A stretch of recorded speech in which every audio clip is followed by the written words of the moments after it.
All right, we're here with a pro MMA fighter, Darrick Minner, and owner of Minner Gray Performance and Fitness, much more. How's it going, Darrick? It's going. Just Good. another day. All right, that's what I'm talking about. So like a little like icebreaker, I guess. Like, who do you have in the main event this weekend for the UFC? Man, I want to say Cowboy, but man, it's just it's a hard pick. But I think Cerrone, if he can make it into like the second round and maybe use a little pummeling and grappling, then it'll be a little better for him. But he just can't get clipped right away or get kicked to the body a lot. So we'll see. It's be interesting. Yeah, no, I have like the same thinking kind of, but then also like I always kind of like maybe not talk trash about Connor, but kind of like be like, yeah, he's not an active fighter, he's not this or not that. But then as soon as his fights come around, I'm like the biggest fanboy ever, and like like he's the most exciting guy that we've seen. Yeah. Like for him to get a win, that'd be like I think that would add a lot more excitement into the UFC and then into the lightweight, welterweight division. Versus the Cowboy win, who Cowboys already fought everybody. Mm-hmm. But then again, like who I actually think is gonna win, I'm with you. Like, yeah, who knows? Sure. Yeah. But then coming off a Dynasty Combat Sports Submission of the Year, do you think that was actually your best submission? Like I know that like some people have maybe said otherwise, and I know you have like a lot to pick from as far as submissions. Do you think that was your best submission? Man, the reason that I would say it's the best one because it made me feel the best to see Charlie sleeping on the ground. Just because of the bad blood and stuff. So as far as like the most relief, like haha, like submission, that was definitely it. I mean, I had a knee bar, pretty cool knee bar back in a couple years ago over some bum, but yeah, it was. It could be. It was more satisfaction for sure. Definitely, at Pinnacle Bank Arena, in front of all friends and family and stuff like that. That's hard to beat. And then that one brings me back to how was your experience on the Dana White Contender series compared to other fights that you've had in Vegas? Well, it was just a lot different. So I had one fight in Vegas before that, but I took it on like 5 days' notice and just kind of said screw it. And I told Train, I was like, sometimes you just gotta strap on the gloves and find out who you are. And so we literally flew out. I wasn't training it really at all. Flew out to Vegas and fought Clay Collard, who was a UFC vet, and got a quick submission out of that. And then as far as the Dana White Contender Series, I mean, it was a lot different, completely opposite. I mean, I was out in Vegas for 5-6 weeks, trained my ass off, one of the hardest camps I've ever had, and then I fought Herbert Burns, and we, it was a great fight, and I think I got a good vibe out of it, good recognition, because I knew what they wanted, so I just went out there and put it all on the line, like I do. So they're just kind of complete opposites type styles of fight, but yeah, it was cool. Yeah, that one was really exciting, and and also that brings me back. So one of your other Vegas fights, I believe, was in a ring versus a cage. That was the Clay Collard. What would you prefer, ring or cage? Oh man, ring or cage? Oh, definitely the cage. I mean, just Yeah, because that's what I was thinking too. For my style, you can I'm a wrestler, and when I took him down and we ended up under the ropes, it was kind of weird. They scoot out and shit like that. But yeah, definitely a ring for sure. Or yeah, cage for sure. Not a ring. Yeah, no, I'm with that. And then one thing, this kind of pertains to me as well. I feel like, the fight game has a lot of like super highs, and then it might have some lows in there, and also super lows for some people, not necessarily you, but you're able to like rebound from loss and go on a winning streak. Is there anything that helps you do that personally? Man, so I've never lost a fight after I've lost a fight. So I've never lost 2 fights in a row as a fighter. But I couldn't tell you. It's probably just because I want to fight right away. Especially like in my earlier career. gosh, it was like I would just fight right away, you know, instead of wait and let it soak in, you know. I just want to fight, so I'd call train right away and I'm like, hey, I'm fighting, you know, let's get a fight. We need a fight right after, you know, whether it's 2 days. So usually now I tell my fighters and myself, just learning the game is going to happen. So I tell them 24 hours. You can think about a loss and you can dwell on a loss and all that for 24 hours, but after that, I mean, you can't do nothing about it. So you might as well, you know, put your nose to the grindstone and keep grinding for the next one. Yeah, that's really good advice. That's the same advice that we had in football at Nebraska Wesleyan and stuff like that. Like, yeah, you can think about it for 24 hours. Like, same with the win, too. Yep. You know, like, you think about your win for so long, and then you got to get back to the grindstone. For sure. Yeah, that's awesome. And then, you know, as one of the founders of your gym, Minogray in Nebraska City, you tell us kind of how you got started and if you have any advice for people starting their own business or gym. Well, we got started because, let's see, we were in at Black House in California, me and Kevin were, and kind of he had already been personal training and whatnot, and I've always wanted to, you know, be in the community, have a business, and especially a gym, you know. So I pretty much was like, hey, you want to open a gym in Nebraska City? You know, and he was like, yeah, sure. You know, I think he thought I was joking. Mm-hmm. And so, like, the next week I had a building, you know, we rented it out, and then pretty much just went from there, and then it was a lot of trial and error. You know, like, we know what works now, we know what don't work, and then there's a lot of question in gym life, like what is going to happen, what's going to work, what's not, you know. And but you just trial and error, just like with anything, with, you know, with MMA, with business, with life, you know.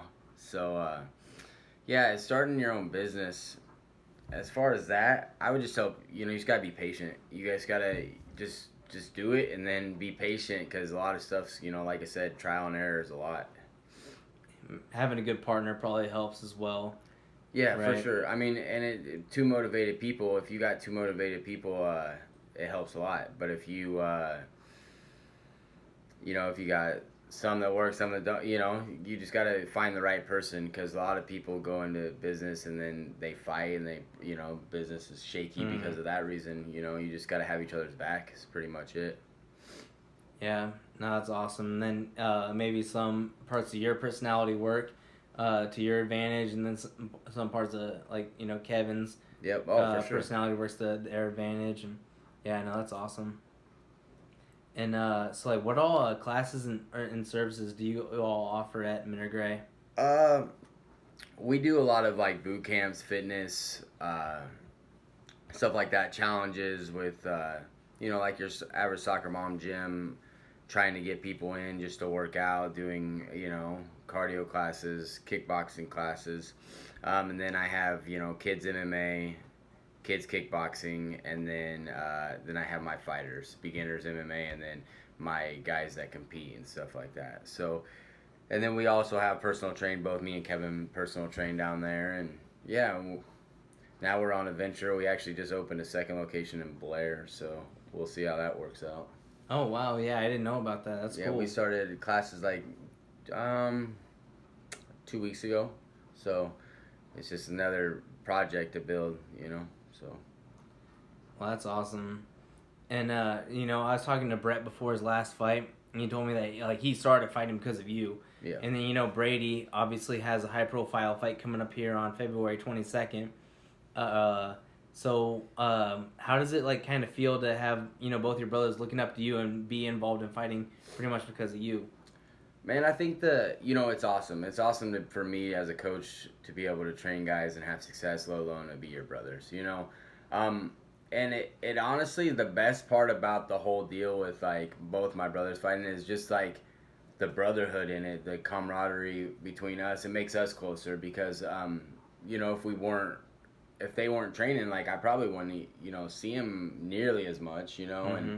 And then, you know, when you guys all have a same common goal and, you know, I'm able to help them, you know, build a team around them and complete their goals is definitely something to be, you know, spoken for. So I'm just glad for the relationships we've built over fighting, and then, you know, a strong relationship. So, do you get more nervous before their fights or your fights? Oh, for sure. There's 100%. You know, I get more nervous. There's a lot of most of the guys I corner I get kind of antsy more or less, and but there's probably about 6 guys that I get super nervous and super, you know, and it's not necessarily. I think it's more antsy. I don't think I'm nervous that okay they're not trained right, but as a coach and as a friend, it's hard to you just want to fight for them because you're like oh shit are they ready? Well, Yeah. You just second guess yourself a lot, but you know. Yeah, I definitely get way more nervous for my brother's fights than mine. I can see that. 100%. So. Like, I have a younger brother who, like, already has, like, 2 kids and, like, a bunch of stuff. And, like, hold on. But if he were to get in the cage, I would be very nervous. Like, all right, I've already had bad things happen to me, but I feel like I'm a man. Like, he's a man, too. But, like, he's still my younger brother. Yeah, like, no, and, like, for sure. I feel like I could deal with whatever happens, but I don't want it to happen to them. Well, and that's the big thing. Like, that's why I talk a lot. I as a corner, I always talk a lot more. But I think, like, I yell a lot more with them because I feel like when they get in bad positions, I kind of like instead of talking them through, I'm kind of yelling them through. Like, you're gonna do this, you're gonna, and so, yeah, I definitely see that part of it too. You can be a little bit more harsh with them, and they understand, like, it's not out of hate. It's not out of you thinking they're a piece of crap. No. It's like you can, yell at them, and they understand. I feel like, right? Yeah, I mean to an extent. Like they're both like sour asses though. So they get grumpy. Why would you do this? Why? And then Brett's the baby of the group, and so he feels like we're always like attacking him personally instead of like So yeah, it's a good mixture between us for sure. Yeah, definitely a bunch of studs right there. And let's see here. Oh yeah. So then I know like, do you think that you would let your children or future children fight? Would I? If they wanted to. For sure I want them to train. I definitely boy girl. I have a little girl on the way, and we have one at home with my girlfriend. That's her 4-year-old, but I've been in her life for like 3 years. So like, the thing is, I want them to know how to fight. I want them to train. I want them to, experience that type of stuff.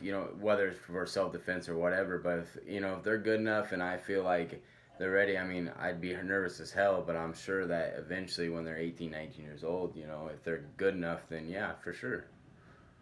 Yeah, I know. Hey, you learn a lot. Well, you just learn a lot about yourself in a fist fight and with another person. Like, and so if you never, there's a lot of people that's never been in any kind of combat sports, let alone locked in the cage, and so you learn a lot about yourself in the cage in the heat of the moment. So yeah, unfortunately, we're not invincible. Can't kick anyone's ass. All that kind of stuff, but yeah no, that's really good.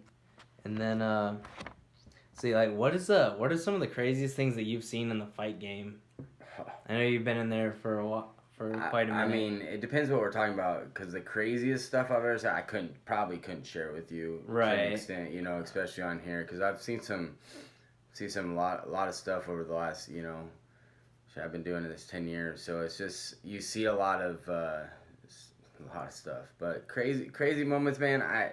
There's too many. I mean, this whole livelihood that I chose to be a part of is definitely just all crazy. Whether it's training or just joking around. But man, the craziest moments, I can't discuss because it's just they're just wild.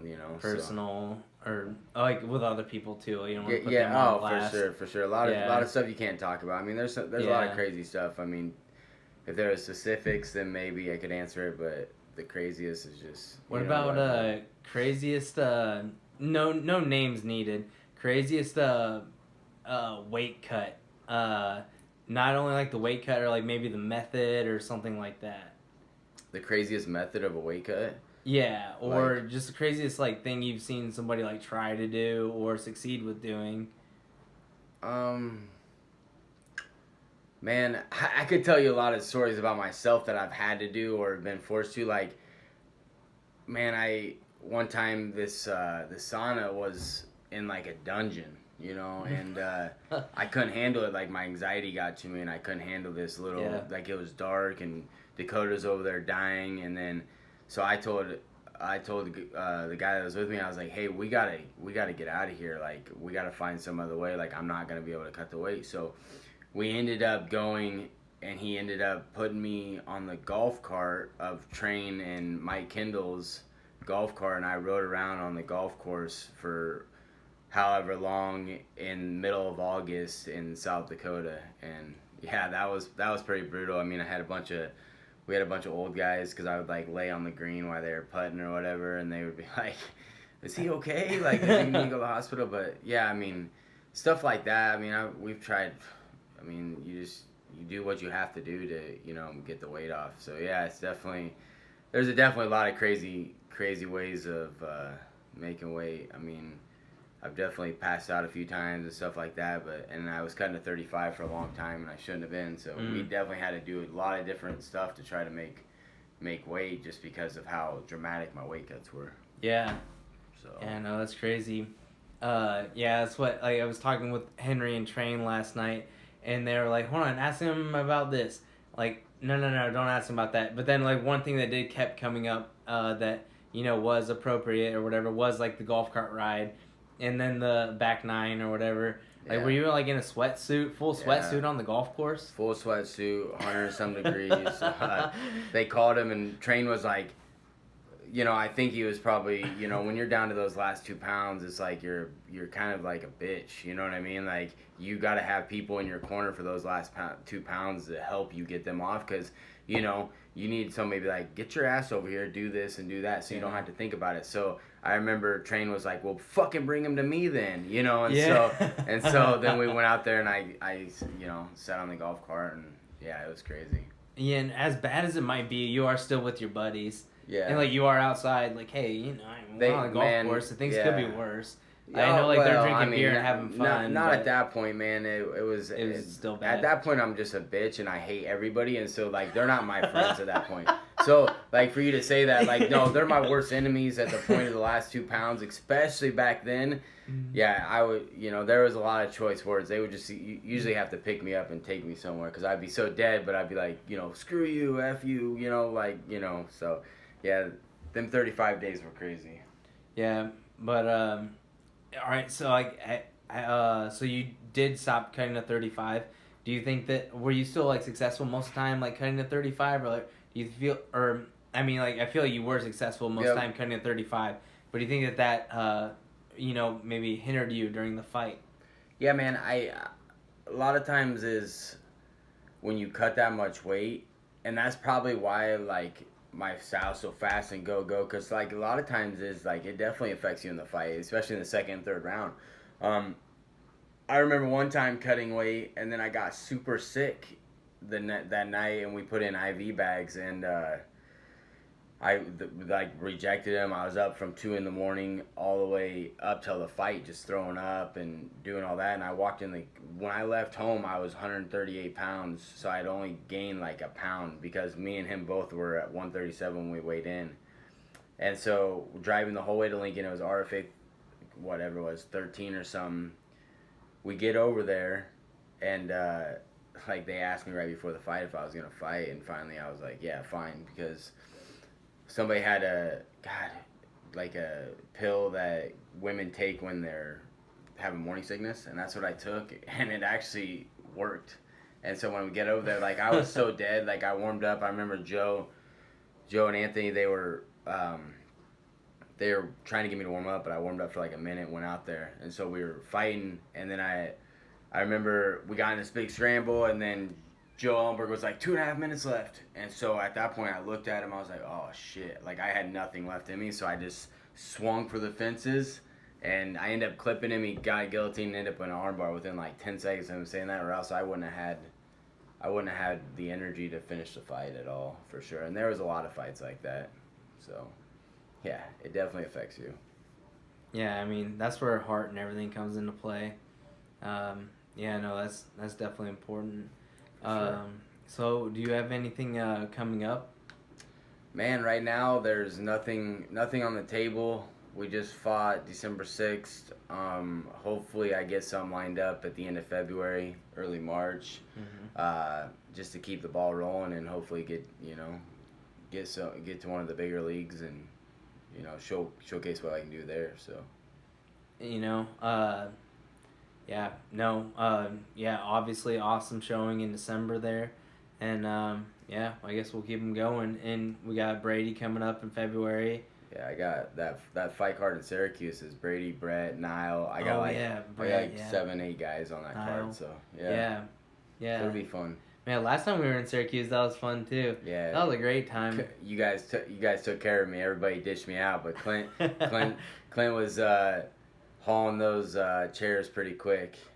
Hard work, dedication. Heck yeah. Screaming that. Yeah. Hey, we'll do it again. We'll be there. Yeah, for sure. Oh man, that's a good time. Anything to shout out or anything going on? Or? Man, nah, just as always, all my sponsors. I appreciate all the guys that always have my back, and all my teammates and coaches and training partners. That's what makes this go. So. Oh yeah, that's what I'm talking about. But hey, man, you good? I'm good. I'm good. All right, perfect. Thanks a lot for the time. Yes, sir.